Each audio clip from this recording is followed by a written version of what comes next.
Hello friends, welcome back to my channel Priyanka की नगरिया। मैं हूं आपकी Priyanka. I hope you all good.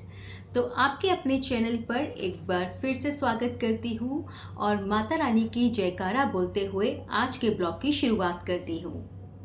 तो दोस्तों, पिछले ब्लॉग में मैंने आपको बताया था कि नवरात्रा कब है, नवरात्र का शुभ मुहूर्त क्या है, उसके साथ ही कलश स्थापना किस तरह से करनी चाहिए और साथ ही किन किन उपायों को करने से माता रानी प्रसन्न होती हैं और घर में सुख शांति में वृद्धि होती है। तो दोस्तों, आज हम बात करेंगे कि नवरात्रि क्यों मनाई जाती है, नवरात्र का अर्थ क्या है, नवरात्रि में माता रानी की पूजा किस तरह की जाती है और इसके साथ ही नवरात्रि यानी नवदुर्गा की कथा। जय माता रानी। तो जैसा कि हम सब जानते हैं कि त्योहारों का समय नज़दीक आ रहा है और इसमें सबसे पहले आते हैं नवरात्र यानी माता के दिन, जिसका मतलब है 9 रातें, जिसमें 9 दिन माता की पूजा की जाती है। नवरात्रि पूरे भारत में बहुत धूमधाम से मनाई जाती है।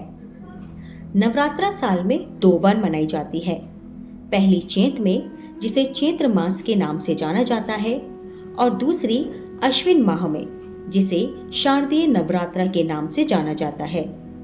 इसके अलावा 2 नवरात्रा और होती हैं जो गुप्त होती हैं। शास्त्रों के अनुसार 9 रातों और 10 दिनों की अवधि में माँ स्वयं इस धरती पर किसी न किसी रूप में आती हैं और अपने भक्तों को दर्शन देती हैं। तो आज मैं आपके साथ कुछ खास जानकारी साझा करने जा रही हूं, जिसके बारे में बहुत ही कम लोग जानते होंगे। क्या आपने सोचा है कि नवरात्रि की शुरुआत कैसे हुई? सबसे पहले नवरात्रि किसने मनाई थी, या फिर नवरात्रि क्यों मनाई जाती है? तो दोस्तों, आज मैं आपको बताती हूं कि शास्त्रों में नवरात्रि का प्रचलन कैसे हुआ। शास्त्रों में नवरात्रि मनाने के पीछे 2 कारण बताए गए हैं। पहली पौराणिक कथा के अनुसार महिषासुर नाम का एक राक्षस था जो ब्रह्मा जी का बड़ा भक्त था।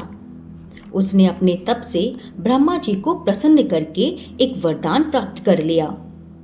वरदान में उसे कोई देवी देवता या पृथ्वी पर रहने वाला कोई भी मनुष्य ना मार पाए, ये मिला। वरदान प्राप्त करते ही वो बहुत निर्दयी हो गया और तीनों लोकों में आतंक मचाने लगा। उसके आतंक से परेशान होकर सभी देवी देवताओं ने ब्रह्मा, विष्णु और महेश के साथ मिलकर मां शक्ति यानी दुर्गा को जन्म दिया।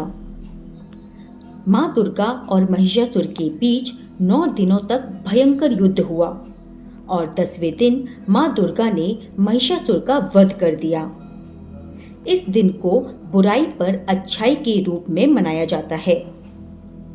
दूसरी कथा के अनुसार शारदीय नवरात्रि का पूजन सबसे पहले श्री रामचंद्र जी ने किया था। लंका युद्ध में ब्रह्मा जी ने श्री राम जी से रावण वध करने के लिए चंडी देवी का पूजन करने के लिए निवेदन किया था। इस पूजन में 108 नीलकमल की व्यवस्था की गई थी। वहीं दूसरी ओर रावण ने भी अमरता के लोभ में विजय कामना से चंडी का पाठ प्रारंभ कर दिया। ये बात इंद्रदेव ने पवन देव के माध्यम से श्री राम तक पहुंचाई और परामर्श दिया कि चंडी पाठ यथासंभव पूर्ण होने दिया जाए। इधर हवन सामग्री में पूजा स्थल से एक नीलकमल रावण की मायावी शक्ति से गायब हो गया और श्री राम का संकल्प टूटता सा नजर आने लगा। भय इस बात का था कि कहीं देवी रुष्ट न हो जाएं। नीलकमल की व्यवस्था तत्काल असंभव थी। तब भगवान राम जी को अचानक ही स्मरण हुआ कि मुझे लोग कमल नयन नवगंज लोचन कहते हैं, तो क्यों ना संकल्प पूरा करने के लिए एक नेत्र अर्पित कर दिया जाए। और श्री राम जैसे ही बाण निकालकर अपने नेत्र निकालने के लिए तैयार हुए, तभी देवी मां स्वयं प्रकट हुई और प्रभु के हाथ पकड़कर कहा, राम, मैं प्रसन्न हूं, और विजय श्री का आशीर्वाद दिया। रावण के चंडी पाठ में यज्ञ कर रहे ब्राह्मणों की सेवा में ब्राह्मण बालक का रूप धारण कर हनुमान जी सेवा में जुट गए।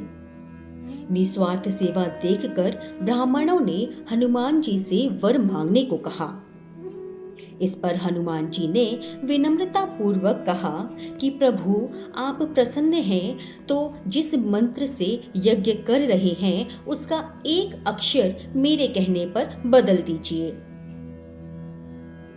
ब्राह्मण इस रहस्य को समझ न सके और तथास्तु कह दिया। हनुमान जी ने कहा, मंत्र में जय देवी भूर्ति हरणी में हा के स्थान पर क का उच्चारण करें, यही मेरी इच्छा है। भूर्ति हरणी यानी प्राणियों की पीड़ा हरने वाली, और भूर्ति करनी यानी प्राणियों को पीड़ित करने वाली, जिससे देवी रुष्ट हो गई और रावण का सर्वनाश कर दिया। हनुमान जी महाराज ने श्लोक में ह की जगह क करवाकर रावण के यज्ञ की दिशा ही बदल दी और उसके बाद 10वें दिन लंका विजय के लिए प्रस्थान किया और विजय प्राप्त किया। और तभी से असत्य पर सत्य और अधर्म पर धर्म की जीत का पर्व यानी दशहरा मनाया जाता है।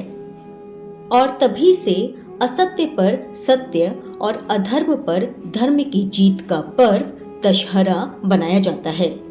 और साथ ही आदि शक्ति के हर रूप 9 दिनों में अलग अलग रूप से पूजे जाने लगे। तो दोस्तों, अब बात कर लेते हैं पूजा विधि की। सबसे पहले स्नान करके पूजा वाले स्थान को गंगा जल के छींटे मारकर पवित्र कर लें। फिर पूजा स्थान पर चौकी रखें, उस पर लाल कपड़ा बिछाएं, उस पर अक्षत्र से 9 कोने बनाएं, बीच से शुरू करके बाहर की तरफ, और उस पर मां की प्रतिमा रखें। पूजा के लिए सबसे पहले स्नान करके पूजा वाले स्थान को गंगा जल के छींटे मारकर पवित्र कर लें। फिर पूजा स्थान पर चौकी रखें, उस पर लाल कपड़ा बिछाएं, उस पर अक्षत्र से 9 कोने बनाएं, बीच से शुरू करते हुए बाहर की तरफ। उस पर मां की प्रतिमा रखें, प्रतिमा के सामने एक जल का कलश रखें। पुराणों के अनुसार कलश को ही 9 देवियों का रूप माना जाता है और इसलिए नवरात्रा में कलश की पूजा की जाती है। कलश पर मौली बांधें, उस कलश में थोड़ा गंगा जल डालें और एक सुपारी, हल्दी, चावल और एक सिक्का डालें। इसके बाद आम, अशोक या पान के पत्ते सजाकर कलश पर रखें।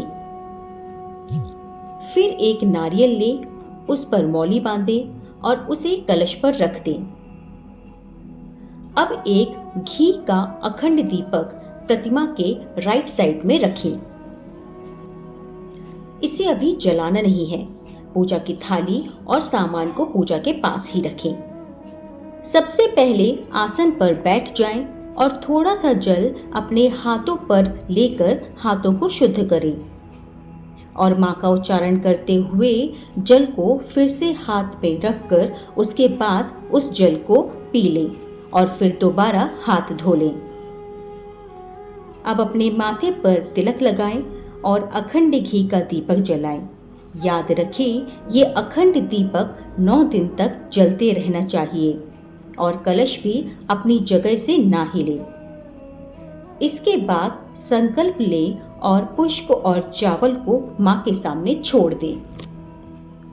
अब फूल से जल लें और उसका छिड़काव प्रतिमा और कलश पर करें। उसके बाद हल्दी और कुमकुम से तिलक करें, फिर चावल चढ़ाएं।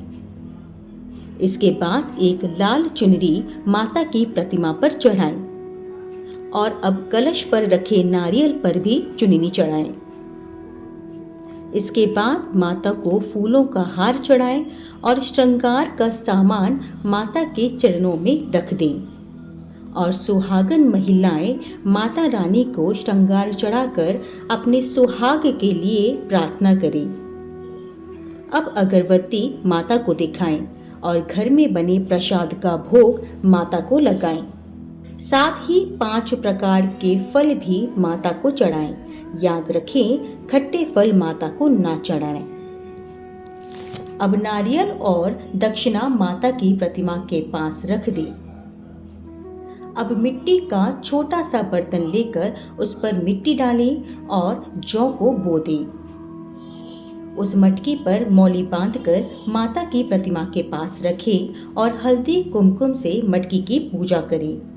वही टीका अपनी मांग पर भी लगा लें। अब हाथों में फूल और चावल लेकर माता से प्रार्थना करें कि पूजा विधि में हमसे कोई भी भूल हो गई हो तो हमें क्षमा करें और माँ के नाम का उच्चारण करके माता के चरणों में छोड़ दें। अब जो लोग चाहते हैं वो दुर्गा सप्तशती का पाठ करें और फिर माँ की आरती करें। अब माँ की आरती करने के बाद अपने परिवार सहित आरती लें। अब सबको प्रसाद दें। अगर आपने पहले और आखिरी दिन का व्रत संकल्प लिया है तो प्रसाद ग्रहण करें।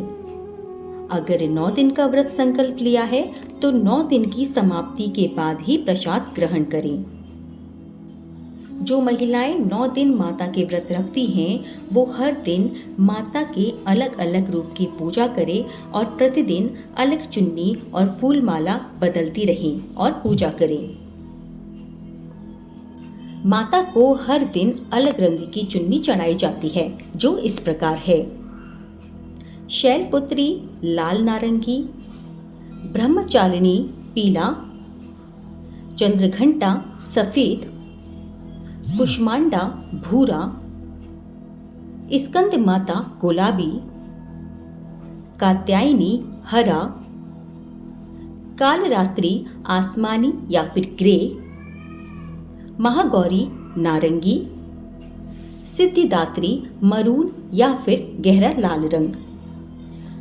उसके बाद परिवार की रीत के हिसाब से कन्या पूजन अष्टमी या नवमी को किया जाता है। तो दोस्तों, उम्मीद करती हूँ कि मेरी दी गई जानकारी आप सभी लोगों के लिए काफ़ी मददगार होगी।